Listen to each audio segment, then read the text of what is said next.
So that brings me to the next question. I mean, a lot of people have compared you to Michael Jackson, Bruno Mars, Prince, Justin Timberlake. Why do they say that?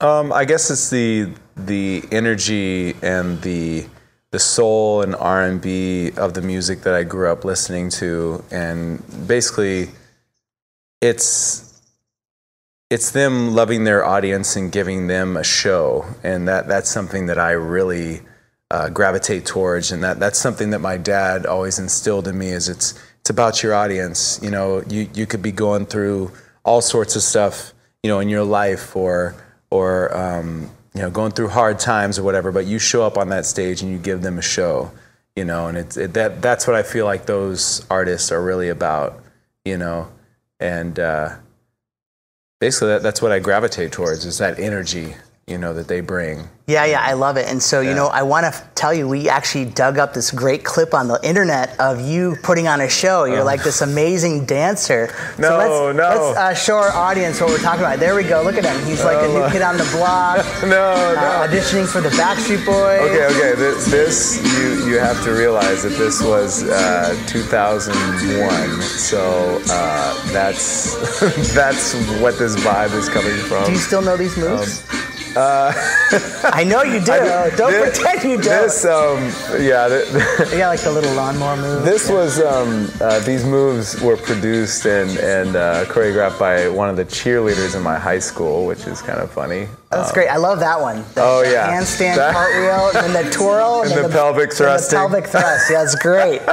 So you can thank Usher for that one. Oh, okay. Yeah. So then, you know, that was like the Backstreet era. But then you met Roberta Flack, and then she's the singer of "Killing Me Softly." Yeah. Tell me how that all played out.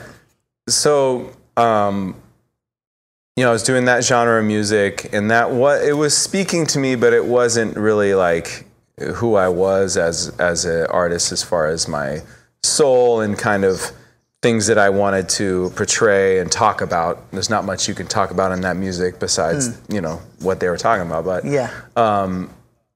so I heard Donny Hathaway for the first time, and this was actually after I went to a vocal camp, like institute, with Seth Riggs. He's done all sorts of artists, you know, Michael Jackson and all of them. Who is it? Josh Groban and all these big singers, you know what I mean? And I went to his intensive and came back a changed man, because after that I heard this artist, Donny Hathaway, that changed my life. And I basically I stopped doing music for a little while and basically started writing from scratch. And after I did that, I met a manager, and he showed my music to Roberta Flack. And the story goes is they were artists together. They did a lot of collaboration. They did a lot of duets. She heard my voice, thought I sounded a lot like him. And he's you know, the late Donny Hathaway, so he's passed away. So she was really inspired and flew me out to New York, and I auditioned for her band. And she brought me to a bunch of like really cool like underground New York nightclubs that were super fun. And yeah, learned a lot. It was fun. That's really cool.